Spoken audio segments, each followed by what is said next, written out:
Good afternoon, everyone. Are we ready to get started? Great. I just wanted to mention that Chair Quant is unable to join us this afternoon. She had a personal matter come up late this afternoon, so I'll be chairing the meeting today. I'd like to welcome the board members and members of the public, and thank you for joining us today. My name is Terry Griffin. I'm the Vice Chair of the Board of Community Services, and today I'm joined by board members Carolina Spence, Pamela Van Helsema, Logan Pitts, Madonna Cruz, and our newest board member, Stephen Spillman. Welcome to you. I'd also like to introduce our meeting hosts this afternoon, Mary Lou Nichols and Emily Ander. They will explain the coordination of comments from the public, assist during the meeting, and take any notes for follow-up needs. Panelists and presenters, please silence your cell phones and keep microphones muted if not speaking. Members of the public joining this meeting will have webcams off and microphones muted. If you're phoning in to join the meeting and you choose to speak during public comment, for privacy concerns, the host will rename you to caller and only show the last 4 digits of your telephone number. Additionally, the City of Santa Rosa is committed to providing a safe and inclusive environment, free from disruption, and will not tolerate hateful speech or actions. Everyone is expected to participate respectfully, or if necessary, the meeting will end immediately. Madam Host, will you please explain how public comments will be heard at today's meeting? Thank you, Vice Chair Griffin. At each agenda item, the item will be presented. The chair will ask for board comments or questions, and then at the appropriate time, open the floor for public comments. The host will lower all hands until the public comments item is open. Once the vice chair has called for public comment, the vice chair will ask the public to raise their hand if they wish to speak on the specific agenda item. Those joining by phone may dial *9 to raise your hand. The host will then call on those who have raised their hands. Public comment is limited to 3 minutes and a courtesy timer will appear on the screen. No written public comments were received by the deadline for this meeting. Thank you. And with that, I will call the May 26, 2021 meeting of the Board of Community Services to order at 4:03 p.m. I have a brief statement before we get started. Due to the provisions of the Governor's Executive Orders N-25-20 and N-29-20, which suspends certain requirements of the Brown Act, and the order of the health officer of the County of Sonoma to shelter in place to minimize the spread of COVID-19, the Board of Community Service members will be conducting today's meeting in a virtual setting using Zoom webinar. Board members and staff are participating from remote locations and/or practicing appropriate social distancing. Members of the public may view and listen to the meeting as noted on the city's website and as noted on the agenda. Madam Host, may we please have roll call? Yes, please respond when I call your name. Chair Quant, Vice Chair Griffin. Here. Board Member Spillman. Here. Board Member Pitts. Here. Board Member Cruz. Present. Board Member Spence. Here. Board Member Van Helsema. Here. Thank you. Thank you. And before we move to public comments, I just wanted to extend a very warm welcome to our newest board member, Stephen Spillman. And Stephen, I wonder if you would mind briefly telling us a little bit about yourself. Sure, I'd be happy to. Well, thank you for hosting this, and it's a pleasure to finally get to see everybody. I'm looking forward to meeting all of you when we get the chance. I grew up in the Midwest and spent a lot of time in Chicago, New York, and Boston. I practiced architecture. Then I received an MBA in finance and investment and went into the real estate investment development and management business. Some of my civic work over the last 10 years has been with the city of Mission Viejo. I just moved to the Oakmont area of Santa Rosa last year. In Mission Viejo, I was a Planning and Transportation Commissioner for 6 years. Chaired that twice. I chaired the Investment Advisory Commission. I was actually on the Community Services Commission also. The Design Review Committee, and chaired the Pension Fund Board of Trustees, the Water Conservation Committee, and a lot of other things, including being a chair of the Orange County Register of Voters Committee. Some of my nonprofit work, I was a board member of the Pediatric Infectious Disease Research Foundation and the Strategic Planning Chair. Also on the board of the Japan America Society, and was a longtime member of a nonprofit land research and education organization called the Urban Land Institute. I did a bit of teaching at UC Irvine's Graduate School of Management, taught project management also, and actually I was a watercolor instructor at the Kansas City Community College. But in the last few months, I've had the opportunity to get involved with Santa Rosa by becoming a member of the advisory committee on the updating the general plan, which has been very interesting. When I was in Mission Viejo, I was chairing the planning commission when we updated the general plan. So looking forward to bringing some of my skills and experiences to this board. Finally, I guess it might be interesting to know that as an architect and as a volunteer, I've designed parks. Wonderful. Thank you so much. We appreciate you bringing such a wealth of experience to our board, and we look forward to working with you. With that, we will move to public comments. I'd like to open the floor for public comments on non-agenda items. This is the time when any person may address the board on matters not listed on this agenda, but within the subject matter jurisdiction of the Board of Community Services. Madam Host, do we have any public comments for item 3? There are currently no hands raised. Okay, thank you. With that, we will move on to the approval of minutes for the meeting of April 28th, 2021. Are there any edits or corrections to the minutes of April 28th? If so, please raise your hand. Okay, seeing no hands raised, the minutes from April 28th, 2021 are approved as submitted. That takes us to item 5. Deputy Director Santos, could you please give us your report on upcoming events and accomplished events?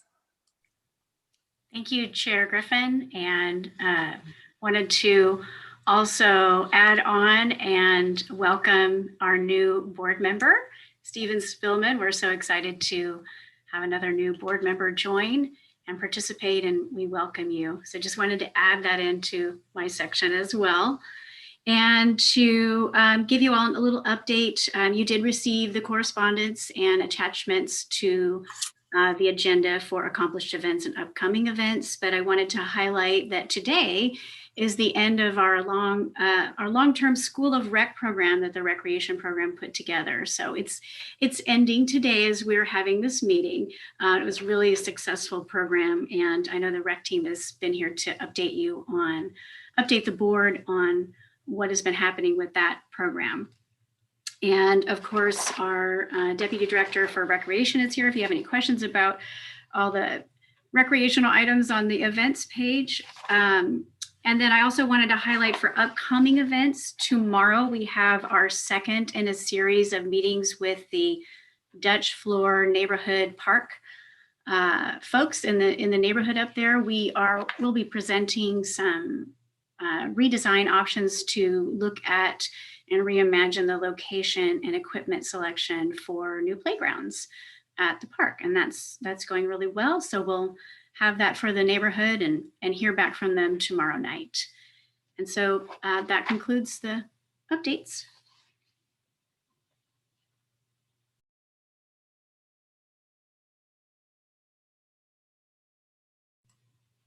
Oh, you are muted, Terry. Thank you. I double clicked. Just one quick question on the adult aquatic programs. I read that they will continue to be by reservation. Do you have any sense of when they will go back to being drop-in? I'm going to turn that over to our Deputy Director for Recreation. I have some information, but since she's able to join us tonight, I'm going to turn it over to her. I've unmuted you, Kelly.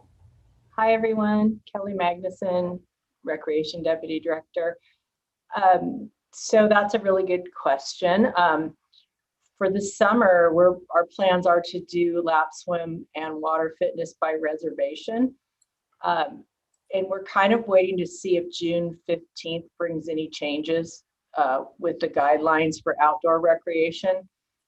But for now, it's working well, except with that said, and there's not enough space for everybody who wants a space. But as far as COVID guidelines, it's working well to do it by reservation. And then we just added one more swimmer per lane. So that'll open up some more spots. So that'll be helpful. And then with the swimming lessons, that's all by reservation. But what we're going to do with recreational swim is it's going to be a first come, first serve. And then we're going to allow 100 swimmers per session. And so it'll be the old fashioned way of letting in the first 100 people that arrive, because there's really no way to do that by reservation. So we have plans, but the plans could change midsummer based on the changes with the COVID guidelines. Okay, thank you so much, Kelly. And just wanted to, again, compliment you on the School of Rec program. I know it was quite an undertaking, and the creativity and flexibility that staff had in pulling that program together is truly phenomenal. So congratulations on a successful program. Thank you very much. It was very rewarding to do that type of work, and the staff are very tired and very deserving of a break. And we are going to celebrate their success tomorrow out in the Finley courtyard with a big ice cream party. So that'll be fun. But thank you for that. Thank you for that. Any other questions for staff on the events or comments? I had a question, Terry. Jen, it's great to see all these events happening this summer. That's exciting. I saw that on May 15th, the picnic reservations resumed, which is great for our residents, but not in Doyle Park. Do you have an update on when that's going to happen? And I was there over the weekend and the bathrooms were still locked. Could you give an update on when those services are coming back? Sure. We are working as a team with the neighborhood of Doyle Park to look at options for when we can open, but that will be one of our last parks to open, probably more in line with the June 15th statewide opening, so to speak. And it's another one of those things that we're monitoring for when we can open it. We don't have a lot of huge desire right now for reserving for picnics for that park at this moment. If that changes, we'll be speeding up our process for reopening the gate in Doyle Park where you can drive right up to a picnic area. So Doyle Park is open. You can walk in there, and the Hohen Avenue parking lot is open, so you can still access this park. You can still have a picnic there, but for a special permit reservation, we're not opening that portion of it yet. And I don't know if Kelly, if you have any additional or clarifying information to add to that. I don't have anything to add to that. I know the neighbors have petitioned the city to keep that gate locked for the time being. And so I don't know politically how that's going to move forward, but I know for the time being, we've agreed to keep it locked. But like Jen said, the parking lot's open on the home side, and the picnic areas are first come, first serve. So they're still available if people would like to go in there. Great. The park looks great. So thank you for that update. Mm-hmm. Yes, Pamela? I'm wondering, is the volunteer program resuming June 15 as well, or maybe it already has? I can answer that. We have a modified volunteer program taking place currently. And we're putting off some of the traditional Park a Month programs, but we're taking volunteer projects on a case by case, and we're working closely with park maintenance on those, so they can give input as to whether they can support a project or not. So it is case by case.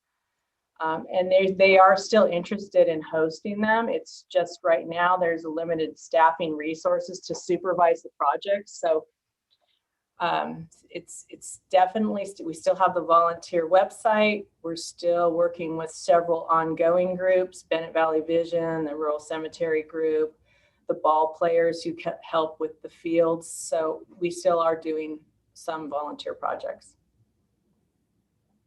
Yeah, Pamela? One extra question. I'm curious about with the threat of fire and already seeing 3 NICSA alerts within 2 hours this afternoon. Are we going to limit the ability for people to have barbecues at our parks? We already do that. They have to use the barbecues that are authorized in the park. They're not. I mean, allowed. not even allow that. I'm wondering if we're going to limit them to not use those, or we're going to make it okay to start fires in the park. I have not heard that yet. Have you heard anything, Jen? No, we haven't heard anything, and we'll definitely work with the fire department almost on a weekly basis for what's happening parks and parks wide, and always in communication with them. So if they recommend something like that, we will. But the parks are still green around the areas where we have barbecues. Okay. Any other questions for staff before we move on? Okay, thank you. That takes us to item 6, director updates. Jen, you have the floor. Thank you again, Vice Chair, members of the Board of Community Services. Just a few updates this evening. Just a reminder that our current city manager, his last day is Friday.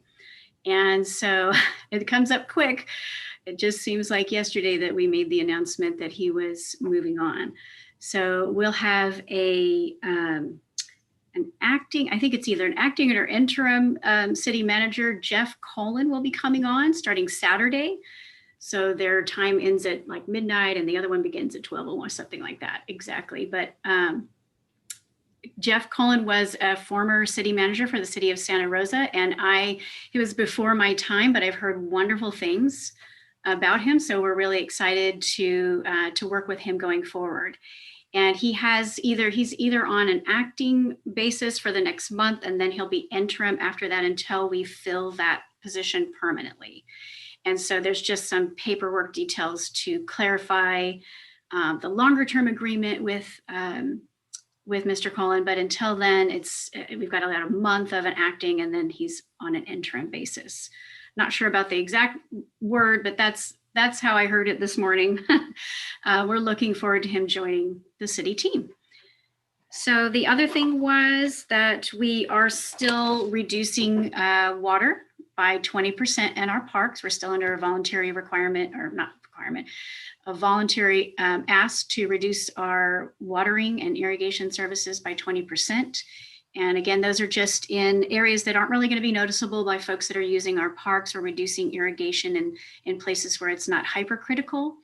If we get any further reductions, we'll come back to this board and give you an update.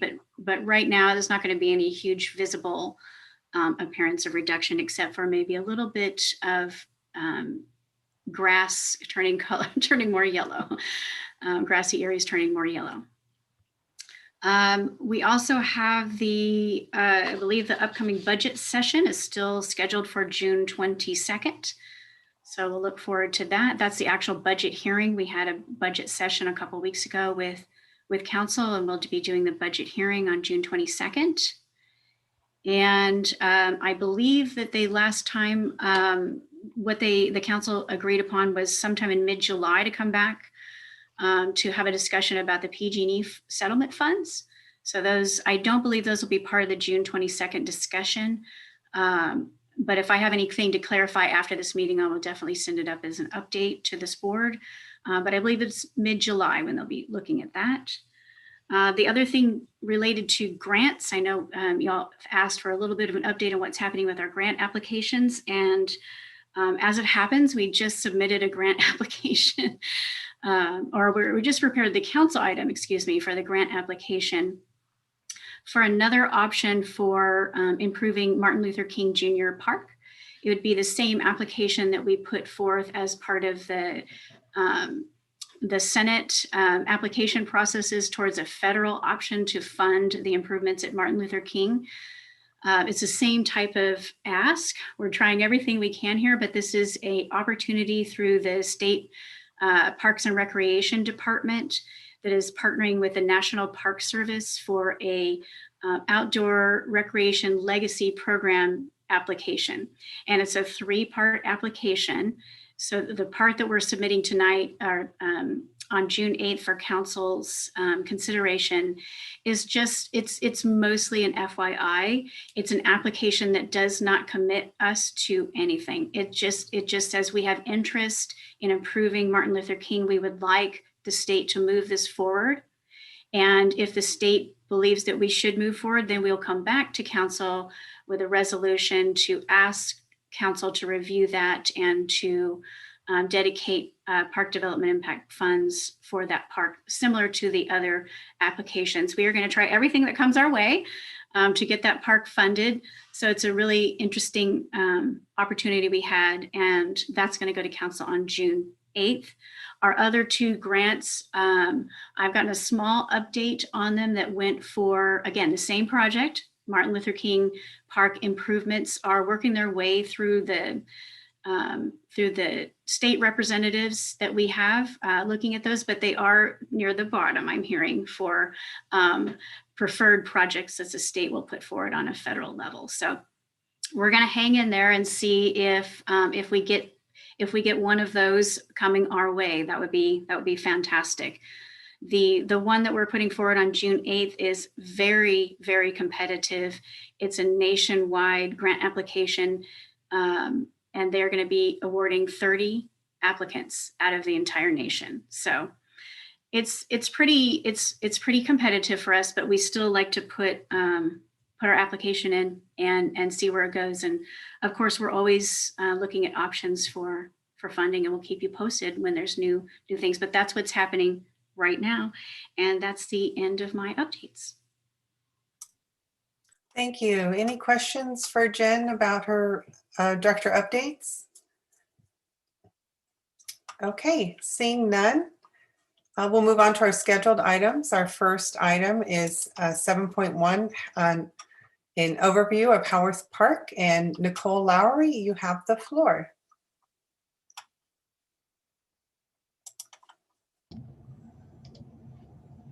Hello, my name is Nicole Lowry, and I am the Recreation Coordinator for Howarth Park, the Jewel of Santa Rosa. March 2020, we were able to open the park operations for one day, but then COVID hit and shut everything down. You'll see in this presentation references to things that were done in 2019, as well as the accomplishments we had in 2020. We're also currently working on getting some things open at the park. Next slide, please. Howarth Park operations run weekends, March through October, 11 a.m. to 5 p.m. for K-Land, which includes a train with a 2-passenger car and 1 wheelchair accessible seat, a carousel with 10 rows, and each row has 3 ponies across. We also have 2 sleighs, and one of those is newly updated with the wheelchair accessible seat. Our bounce house is about 15 by 15 feet in size and operates weekends in addition to our birthday party packages. These packages include a reservation to picnic sites near the train and carousel with 4 tables and a barbecue. We also provide 10 wristbands for the party's kids that allow them to use the train, carousel, animal barn, and bounce house unlimited for the day, and provide 1-lap pony rides for 10 kids, 10 train erasers, 10 train whistles, and a Parks Make Life Better drawstring bag. The staff also assists as they can with a gator to bring party supplies to and from the party sites. We usually book about 135 party packages every year. K-Land also includes a snack bar with popcorn, candy, chips, trail mix, ice cream, snow cones, of course, are the most popular item, nachos, pizza, corn dogs. And in order to operate the snack bar, we do have to have a Serve Safe Manager certification, which is me, and the staff has to have their food handler certification. We also have the county health department that visits us yearly, and we have maintained our 5-star operation in previous years. Pony rides are contracted through a local nonprofit called Pony Express. Unfortunately, she will not be returning this year, but hope to have the rides back in 2022. In the summer, June to about the first week of August, we operate Sunday through Thursdays, 11 a.m. to 4 p.m.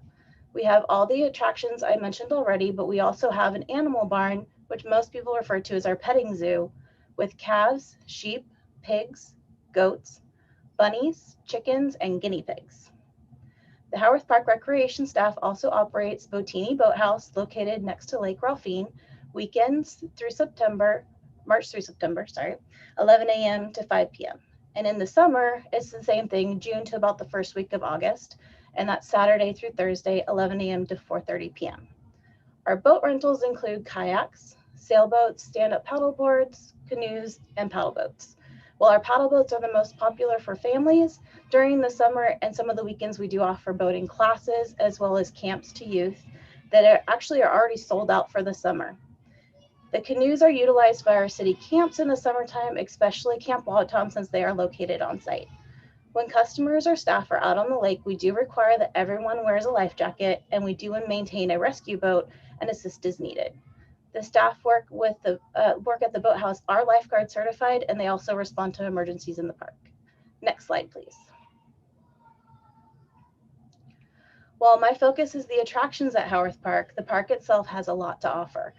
It's about 138 acres. Park goers can participate in tennis, pickleball, reserve picnic locations, or obtain a park permit for larger gatherings, play softball, and I've also seen a lot of kids learning t-ball on the softball field this year.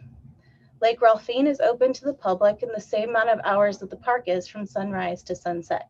The community members have enjoyed fishing, teaching children how to fish. The lake is stocked by Fish and Wildlife with rainbow trout and bass about once a month. Community members are also allowed to put their own boats on the lake as long as it's under 20 feet in size and does not have a gas motor. The lake is also home to many forms of wildlife. We have recently gotten a blue herring that's decided to call it home.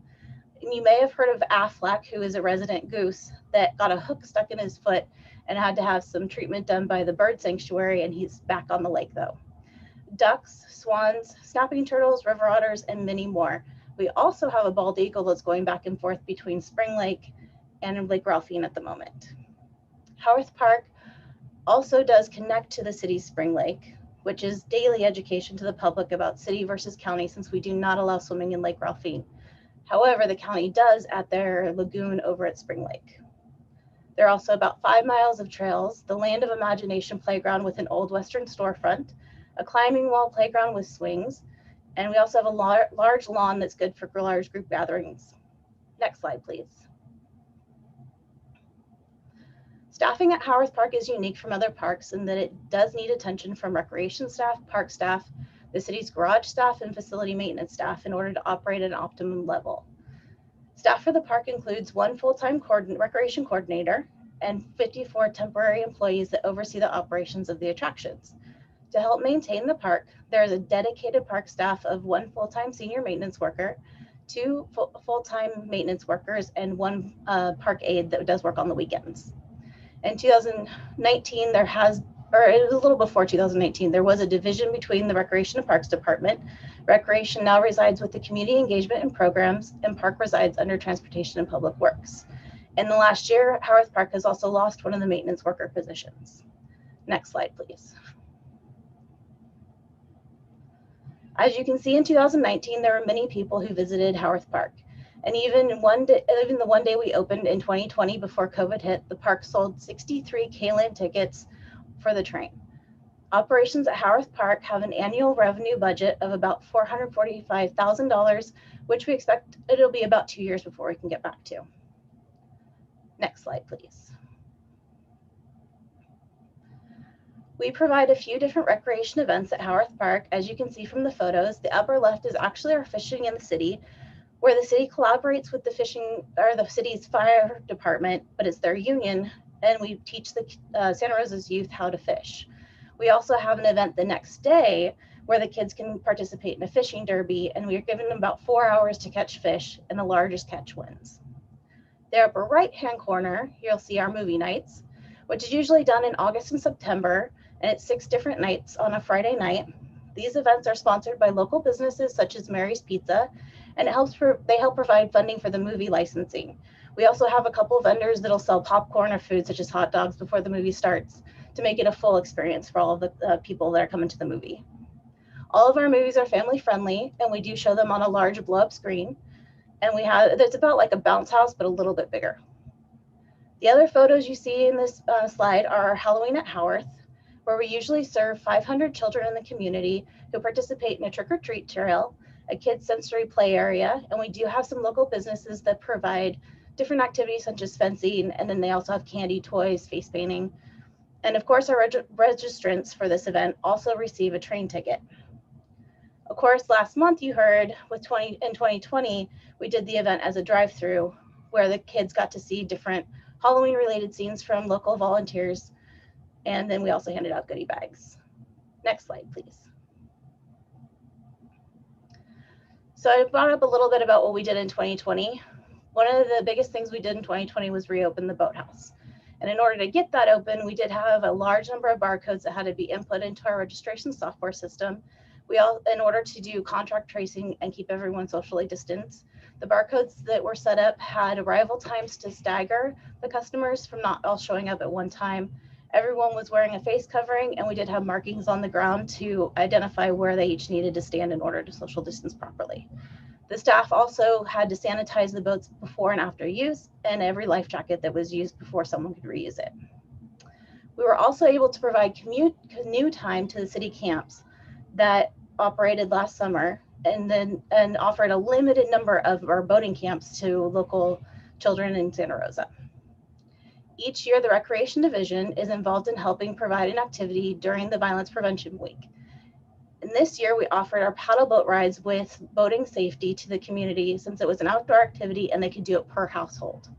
We did have a few families participate who had a lot of fun, and they've actually come back since then. While all of the park's attractions were not open in 2020, we definitely had a lot of park goers, and people were fishing, hiking, running, playing, going to the playground, playing tennis, playing pickleball. We had many families come out for picnics. Next slide, please. Right now, we're working to get the train up and running for this coming Saturday, May 29th. I was actually out there all day, so it's looking good. We also expect the carousel to be up and running by June 12th, and the animal barn to return June 14th. We're also doing pre-reservation and barcodes at this time. We'll see what happens when everything changes with June 15th. But at the moment, we're just trying to make sure that we maintain that social distancing and mask wearing. I'm also working on getting a new program up and running called Reading Railroad, which actually sold out at 9 a.m. the first day of registration. This program will have children go through a story time under the tree setting at our picnic site, and then they'll have the opportunity to ride the train, carousel, and go into the animal barn all before the park opens. This will be going on every Wednesday morning during the summer from 10:15 a.m. to 11 a.m. It'll be a new VIP experience for Howarth Park. Next slide, please. In 2021, we do have a few things that'll remain on hold, such as birthday party packages, the bounce house pony rides, large community events such as movies in the park, and large park permits such as community runs like the Turkey Trot. Next slide, please. So in the last year, we did get some work done with the park. One of the biggest things we did was the facility maintenance came out to work on the exterior of the boathouse, which was starting to experience some rot. So you'll see in the photo, they did some fresh paint and put on some new boards, and the window counters got all new coverings on them. We also are currently ordering 4 new paddle boats to put out on the lake for the customers to use. And we also purchased a sanitizing fogger, which helps us clean the numerous number of life jackets that we use every day for operations. It's great because it's fast, easy, and keeps people safe. From some exciting news we got from Boathouse this year is we did receive a grant that will allow me to purchase an electric motor to use for our rescue boat and be more environmentally friendly. And we also got money to provide scholarships for our boating classes. Next slide, please. The carousel also saw many updates in the last 2 years. We actually lowered the operation of the carousel into the ground and giving it the access so that the platform is easy to step onto instead of step up on. So you can walk or wheel right onto the ride. As seen in the picture, we also changed one of the sleighs and converted it into a wheelchair accessible seat so that people can either sit on it or we can raise the seat and allow a wheelchair to roll right into it. We do have an inspection tomorrow with an engineer, and then if all goes well, we have a state inspection for the ride on June 10th and hope to open it June 12th. Some of the background training carousel, they are classified as amusement rides, and as such, a state inspection and certification are required to operate them. Each year, along with a paperwork review and staff training checklist, the state sends an inspector to check on the maintenance of the rides and on all of our operating procedures. Next slide, please. Howarth Park has won many awards in its history, and I'm excited to inform you that in 2020, we actually won Best Place to Take Kids. I'm proud of the customer service that the staff provides every year to the community at Howarth Park, and I look forward to the upcoming summer, even if it may be a little different than previous years. We will continue to build the community through recreation programs and show why parks make life better. Next slide, please. Do you have any questions? Thank you, Nicole. Do board members have questions for staff? I had one question on the carousel with the ADA new seat. Is that wheelchair removable for someone who is in their own? Oh, of course.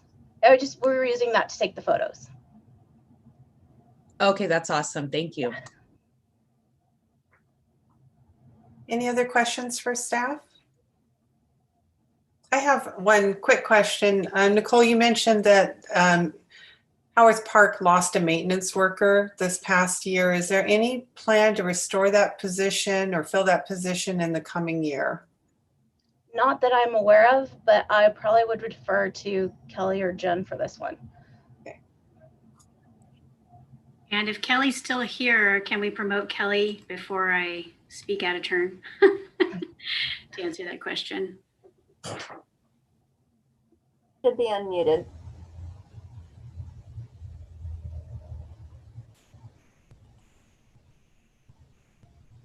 Kelly, are you able to?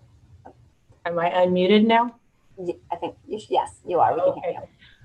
I think that there are 2 groundskeepers positions being cut from the budget, and then they're going to have to regroup and decide who's going to be assigned to Howarth Park. I don't know exactly what level of staff will be out there. Recreation's requested to have coverage the entire summer, 7 days a week, but I don't know exactly what the outcome of that's going to be. We know that park is extremely busy on the weekends with the 9 picnic sites booked. And the train is going to, and carousel are starting soon, and the snack bar is going to be open. So we're really reliant on park maintenance to help us through a busy summer. But I don't know exactly how many staff will be stationed in that park at this point in time. Okay, thank you. Yeah, Pamela. How does that compare with contracted services for maintenance or operations that we're using in that park in particular? To my knowledge, we do not have contracted maintenance in that park unless it's for a special service.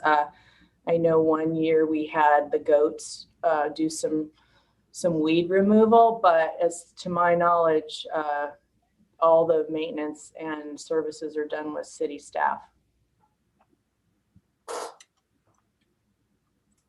Any other questions for staff before we move to public comment? Seeing none, Madam Host, do we have any public comments for this item? Vice Chair Griffin, I see no hands. Thank you. That will move us on to our next report item, item 7.2, Creekside Open Space Renaming. And Emily Ander, you have the floor.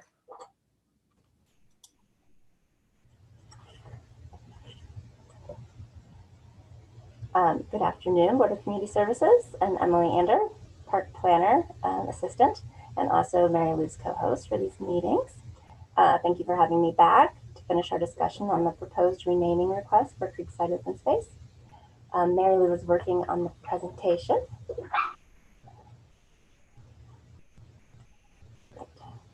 Thank you, Mary Lou. Next slide, please. I'm going to begin by reviewing the history of the project, since we do have 3 new board members since we last discussed this in December. So on April 25th, 2018, Travis Birding, the the son-in-law of Mary Traverso, came forward to the board on behalf of his family to request renaming Creekside Open Space to Mary Traverso Park. At your May 2018 meeting, you discussed the request and asked that staff look at two different scenarios. One, to just rename the open space from Creekside to Mary Traverso, and then also what it would entail to change the park type classification for it from open space to neighborhood park. Staff was going to bring that back in September of 2018, but the Paradise Fire canceled that meeting, and then the staff member who was working on the project retired. So it wasn't until late 2019 that two park planner assistants were able to be hired, and we had enough staff to resume working on the project. So in January 2020, staff reported to the board and you told us to look at moving Creekside forward to be renamed Mary Traverso open space, and decided against trying to change the park type classification. And in keeping with the park naming policy and procedure, the board requested community input before making a recommendation to council. So we had a public meeting scheduled for April 2020, but obviously with the COVID pandemic, we weren't able to have that. So it was rescheduled for November 5th, 2020. There were 33 attendees, and the meeting included 4 Zoom polls and public comment and Q&A. Following the meeting, there was an online survey that was available from November 5th to the 21st for the community to weigh in on the renaming. We had 98 responses to that survey. The survey data and the Zoom poll data from the community meeting were combined and analyzed and presented to the board on December 9th, 2020. The data was not overwhelmingly in favor or against the renaming, and the responses were distributed fairly evenly across the city, rather than the majority of responses coming from the southeast quadrant where the park is located. And so the board asked for additional community input, specifically from the southeast quadrant and the neighborhood surrounding Creekside. So the survey was reopened for a month from January 3rd to February 2nd, and available through the city website. 127 responses were received from that survey, with about 52% of the respondents reporting that they lived in the southeast quadrant. So tonight we'll be reporting on all the data that's been collected, and also giving a little bit more background for the new members. Next slide, please. So to orient you to the location of Creekside, this is a map of the Santa Rosa Park system. The city is divided into quadrants by the intersection of highways 101 and 12, which are shown in yellow. All the parcels are shown in green, and Creekside is shown by the blue star, and it's located in the southeast quadrant. Next slide, please. This is an aerial map of the open space park. It is located along Creekside Road, which is where it gets its name from. Matanzas Creek flows beside it and through it. It's about 4 acres, and about 1 acre of that is suitable for development. And Mary Traverso lived about 5 parcels away from the park. Next slide, please. So a little history on the park naming policy and procedure. It's a very brief policy, 2.5 pages, with about 90% of it focusing on the naming of new parks and recreational facilities, and the remaining 10% focusing on the renaming of park and recreational facilities, which is what this presentation is about. It was adopted by City Council in 1989. It has had 3 minor amendments since 1989. Next slide, please.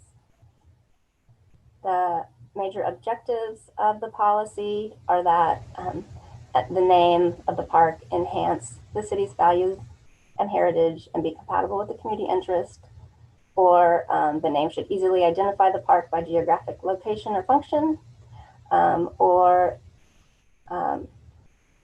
it's also used to encourage land and monetary donations and provide recognition for the donation. Next slide, please. So this is the entirety of the text in the policy related to renaming of parks. So I'm going to read it aloud. A park or recreation facility name may be changed if the following conditions are met. A, an occurrence or event of national or local significance. A waiting period of no less than 2 years between the event and the actual naming of the park is required, or if the name becomes inappropriate. The name Creekside is appropriate, so we are going to evaluate this request based on A. Ms. Traverso has been gone for over 2 years, so she does meet the second portion of A. So what we are looking at and what we've been asking the community to look at is whether or not her contributions to the community are an occurrence or event of national or local significance. Next slide, please. So Mary Traverso is a co-founder of Bennett Valley Vision, which was mentioned earlier in the presentation regarding when someone asked a question about volunteer groups and if volunteering is resuming. They've been around since 2005, and they hold 2 annual work days a year. And Creekside is one of the city properties that they take care of. Their mission is to make Bennett Valley an even more lovely place to live. Mary Traverso also, as I mentioned, lived very close to the park. She and her husband Bill helped maintain it for many, many years. She was a fixture at Traverso's Market, which was a community institution for 80 years. And also her family donated a bench in her name in 2016. Next slide, please. So staff finds that Mary Traverso was active in the community, inspired volunteerism. She's loved by her family and known in the community from Traverso's Market. Next slide, please. So we reached out to the community to find out what their thoughts were regarding renaming the park from Creekside Open Space to Mary Traverso Open Space. There were 3 opportunities for the public to be involved. The first was the virtual community meeting held in November.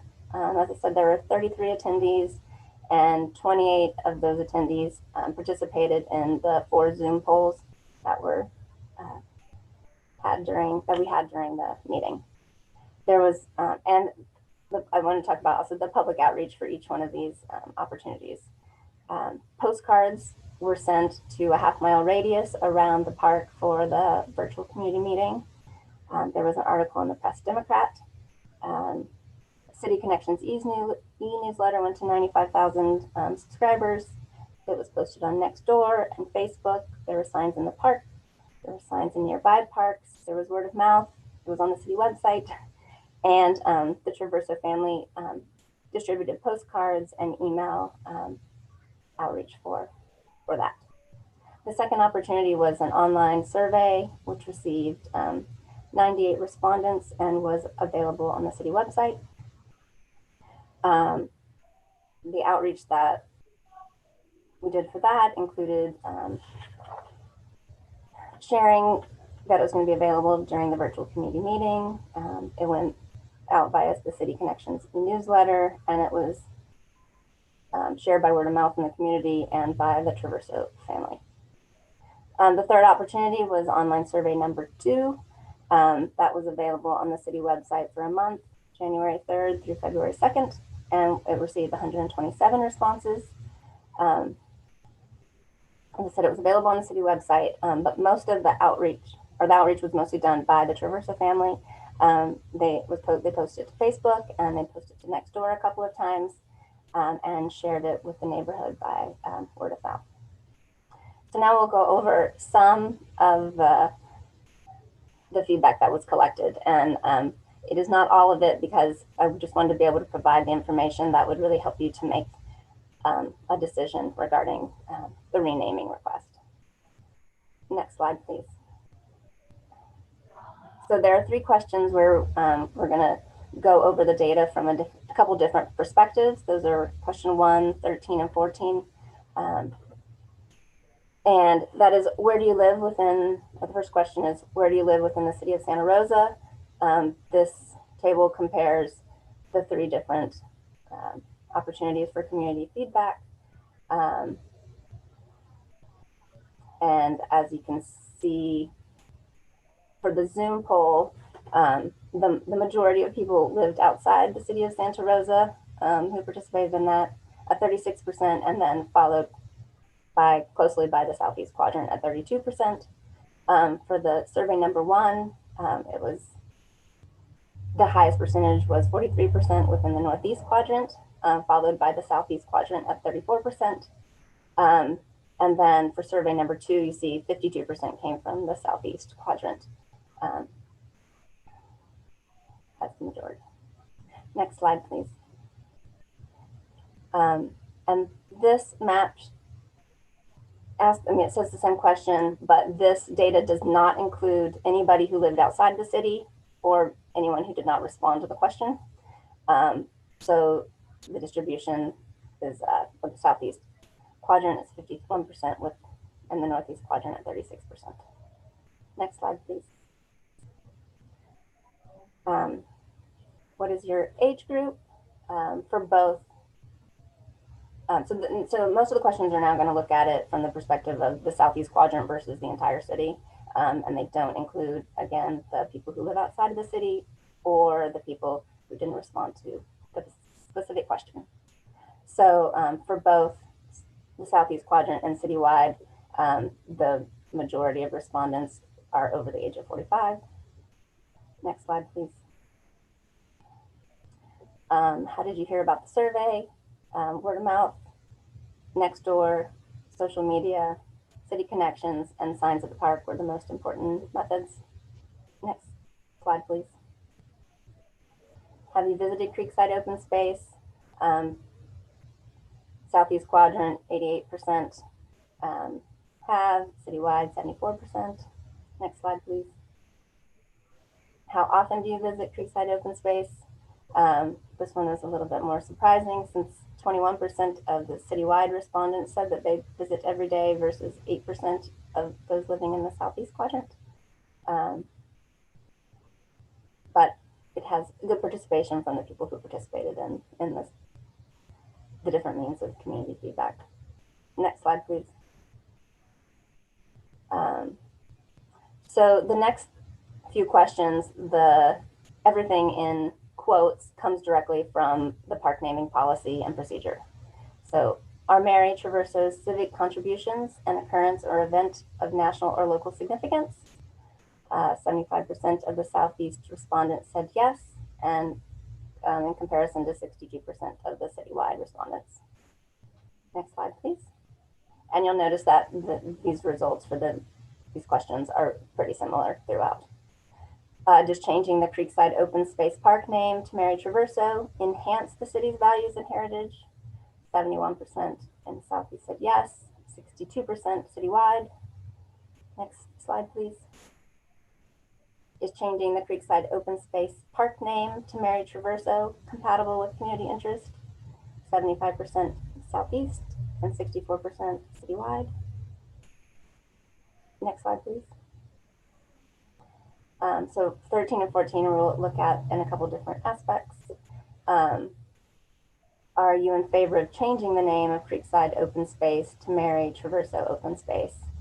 And so this is comparing the 3 different community feedback methods. And you'll see that from the Zoom poll, 75% said yes, where 4% said no.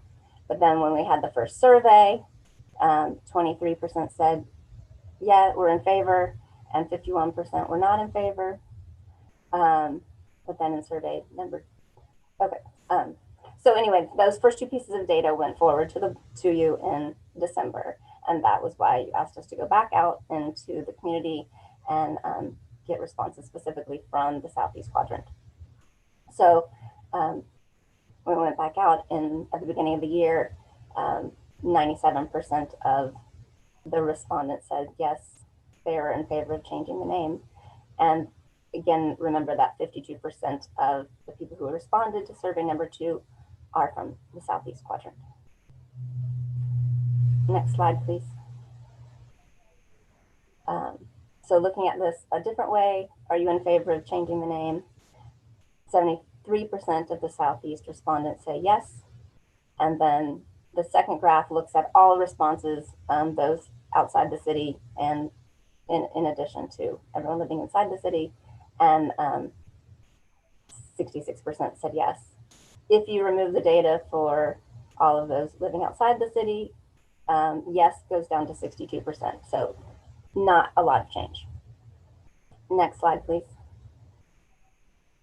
The other question that we really wanted to know was how much community support do we need for a renaming to occur? So what percentage of the community should support the naming or renaming of an existing park? And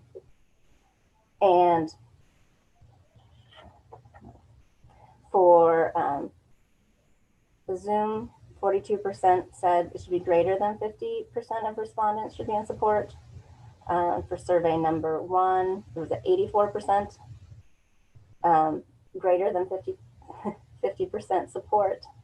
And for the city, no, and then for survey 2, it was 54%. Next slide, please. And then looking at the data from the Southeast quadrant versus citywide, 69, the numbers are very close. So 69% of Southeast respondents think that 50% or greater people participating should be in support of the name change, and citywide is 66%. Next slide, please. So this is a lot of text, but the staff finds that overall there is support for a name change with 50% or more support from the community. So it's 73% from those living in Southeast Santa Rosa, 66% for everyone, and 62% of those Santa Rosa residents, essentially. Next slide, please. So staff moves forward, or there's a couple ways that you can move forward, or you can discuss moving forward. We would advise you either approve the park name change from Creekside Open Space to Mary Traverso Open Space with 73% of Southeast resident respondents and 62% of city resident respondents in favor, which is the 62% is 12% above the 50% to 100% support from the community, which was favored by all meeting attendees and respondents. Or you can retain the name Creekside Open Space until the city adopts an updated park naming policy and procedure, and the Traverso family may resubmit their request under the new policy. Next slide, please. The steps after this meeting, your recommendation will go forward to City Council. City Council will review it this summer, and if it is approved, then as city maps and the website and anywhere where the name Creekside Open Space appears, the media will be updated with the Mary Traverso Open Space name. Next slide, please. And with that, I thank you for your time and look forward to your questions. And I'll turn it back over to Vice Chair Griffin. Thank you, Emily. Any questions for staff before we move to public comment?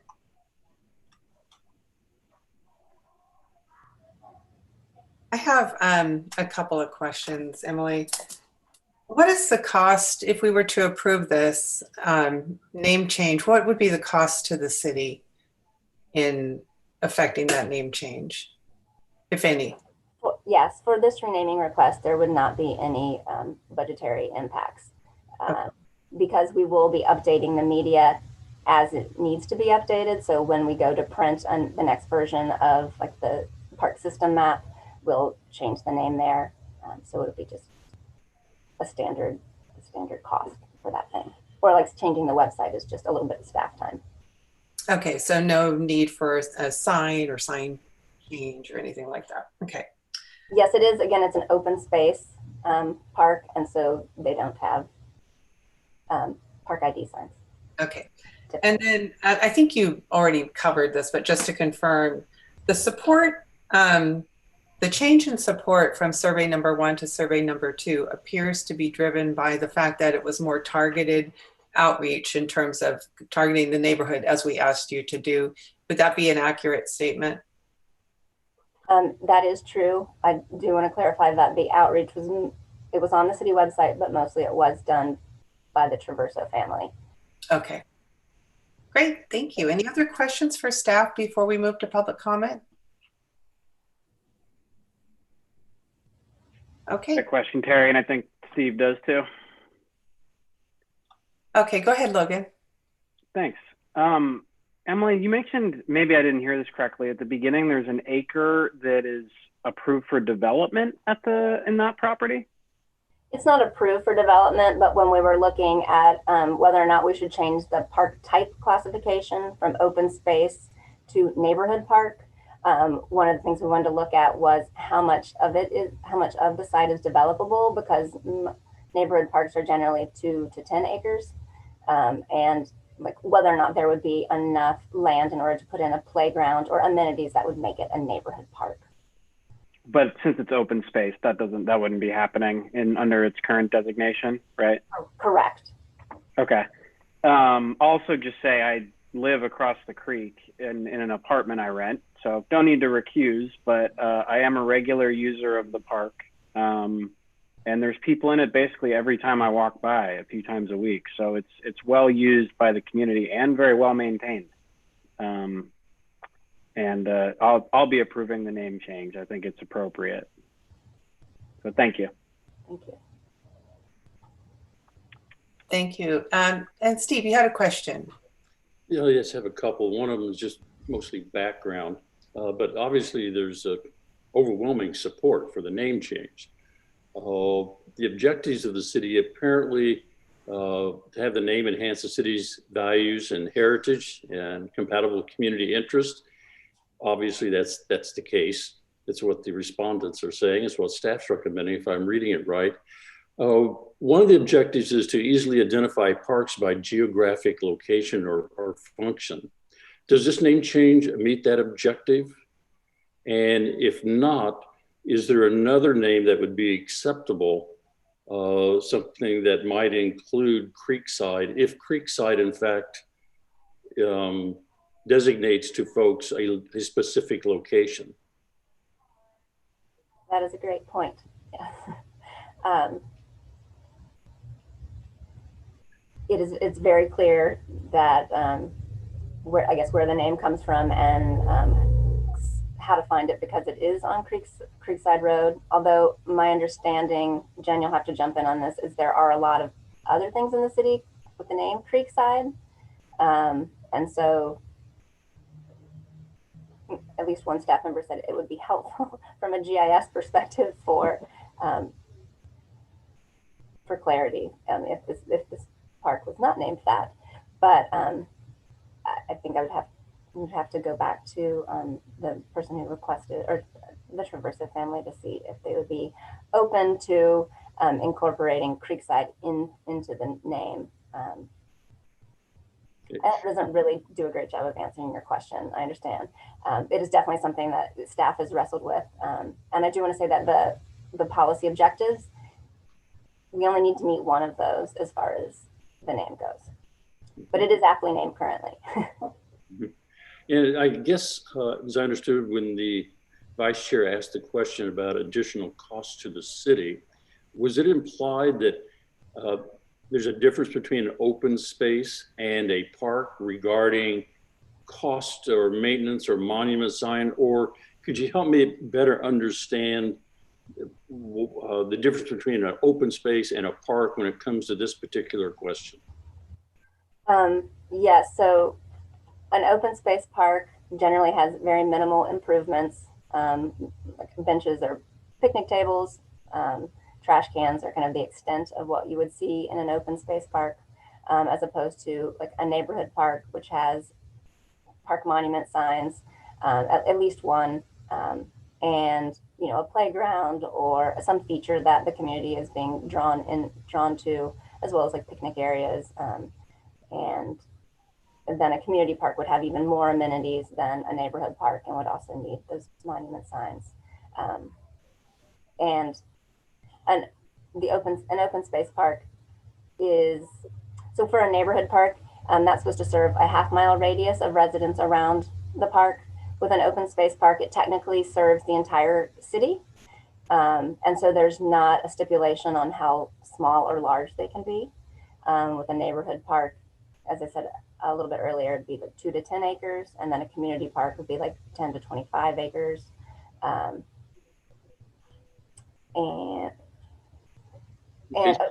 I also wanted to say that we do have another park renaming request on the table for a neighborhood park, and there are 2 park monument signs in that park.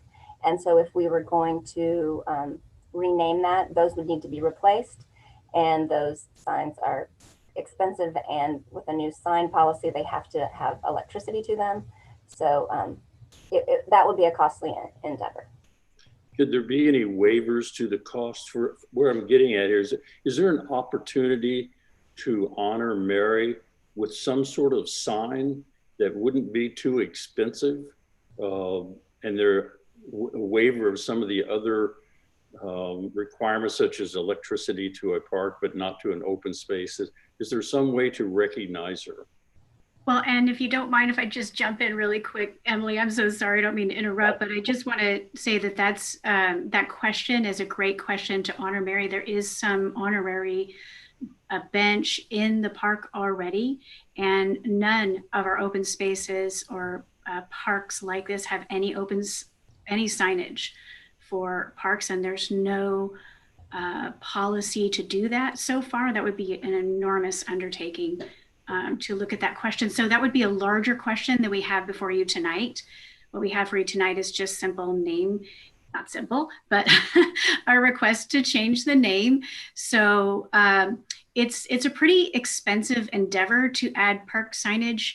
Our initial investigations and previous cost estimates for including signs are $20,000 to $25,000 per sign to meet the requirements for signs in parks. And if there's no electricity to a park sufficient to support the new lighting requirements, it could be really costly. So we're just being cautious about how we do that. We certainly feel that what is in there is honoring the Traverso family, although it just happens to be that how we have our parks here, which is very common among agencies in the state, is not really identifying open spaces per se as a neighborhood or community park, which do have park signs. We do have major amenities in parks like that. And these are mostly meant to protect open space so that they can be enjoyed as is. So hopefully that gives you some bigger perspective background. And I didn't mean to jump in if Emily, if you had anything else to add specific to this site that helps. Well, thank you for helping me get up to speed on the policies. My learning curve is straight up, so all the perspectives you can provide, I appreciate it. One final question: is there any prohibition for folks doing a fundraiser to create a small sign that would could possibly go in the open space? And again, what I would say is that to put a sign here, we'd want to look at changing the sign policy before we do that, because right now there's no policy that allows for that at this park.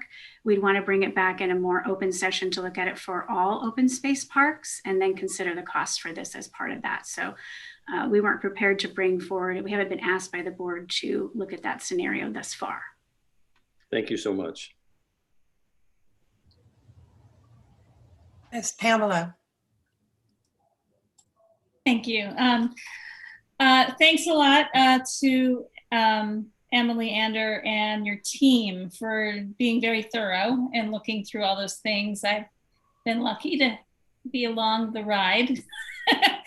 And it's been, crazy times with fires and pandemics. So, but what I did want to say to give my personal understanding and context is we really thought a lot about, wait, what's our policy about this? And during that time, like Emily alluded to, there was a second name change brought forward to us request. And we really wanted to understand, like, wait, if we're going to be able to just change name, like under what is really involved and how do we make this decision thoughtfully? Are we suddenly going to have to change a dozen or 20 park names, or what are we really faced with? So I think it was really good to get the community input, understand the history, understand the reasons behind it, and then understand the costs involved of that too. And it's our intention to really make sure that policy is updated and meets the needs of the city and the parks so that it's relevant and helps us make it clear how to make those decisions. So I've only lived in Santa Rosa for about 22 years, so I didn't grow up here, but I did frequent Traversos Market, and I see how it was really integral to the culture of the city of Santa Rosa for, like you said, 80 years. And that family ran this really cool Italian grocery store. It was definitely a significant place that had character, and people knew the family, and the food was amazing. And I think, and we also learned about Mary and how she loved the natural landscape that was there and cared for it. And so I kind of like the idea that it's open space and it's kept the way she kept it, and not changed to be a formal garden or a playground or something, because she loved it and treasured that natural surroundings. So I'm gonna certainly support the name change, and I'm gonna do it based on, we really looked closely at it. You brought a lot of information to it. There's a lot of heart and soul and input from the community. And I think it warrants that. And that every time we consider a name change, that we take it seriously like this and we really think about it deeply. Thank you. Any other questions before we move to public comment? Okay, seeing none. Madam Host, do we have public comment for this item?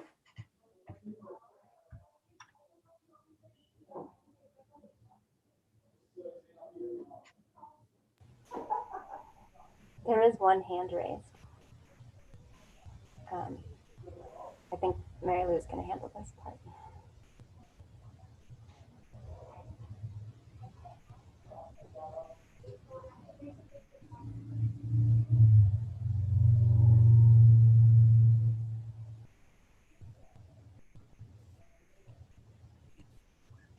Hello, Mr. Birding. We have enabled your speaking permissions. Please state your full name for the record if you so choose, and provide your comment. Hello, good evening. Thank you. My name is Travis Birding. I'm the one that submitted this almost 3 years ago for my mother-in-law. So I just wanted to say a little comment before you guys and before my son's T-ball game. But I wanted to say that, this has been 3 years in the making. This year, about a month ago, Mary passed. So this is a momentous time to hopefully, you guys can see the proof that, the community wants to see this name change. And, it'd be great for the community, not only for the family and everyone, but this would be a win for the community and everyone that volunteered with Mary with that park in particular, and every park that she did with Bennett Valley. But this would be fantastic, and I would hope that you guys can move forward with pushing this along, and knowing to see what the community has said and has spoken. And I hope you guys can go ahead and approve this. I appreciate all your comments, and every one of those comments held true to what Mary was, and I hope we can keep this alive. And I think on one of the slides that you didn't present on this one, but in previous presentations was the birdhouses that are still there that Mary really cherished and appreciated. So, you know, again, thank you for your time. And I really hope that you guys, your council pushes this along. So thank you for everyone's hard work, Emily, you included, and your staff. So thank you so much.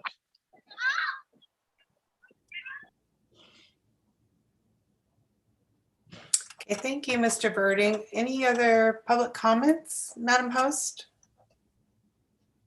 I see no other hands raised at this time. Okay, thank you. Then we'll bring it back to the board for any final comment and hopefully a motion. Board members, any final comments? Okay. I'll just say I'm also very supportive of the name change. I really appreciate all of the work that staff has done to reach out to the community. And particularly in light of what is a very challenging and ambiguous policy. And I look forward to updating our policy in the months to come and making it more clear when it's appropriate to rename a park and under what circumstances. So, but I do feel that Mary Traverso was instrumental in the love and care of this beautiful piece of open space. And I'm very comfortable with the name change as recommended. So Mr. Birding, appreciate your patience. Would anyone like to make a motion for this item? I'd like to make a motion that we approve the name change of the Creekside Open Space to Mary Traverso Open Space. I'll second it. Thank you. We have a motion by Board Member Van Helsema, second by Board Member Spence to approve the name change. All those, oh, I suppose we need a roll call vote. Sorry, Madam Host. May we have a roll call vote? Yes, please say aye or nay when I call your name.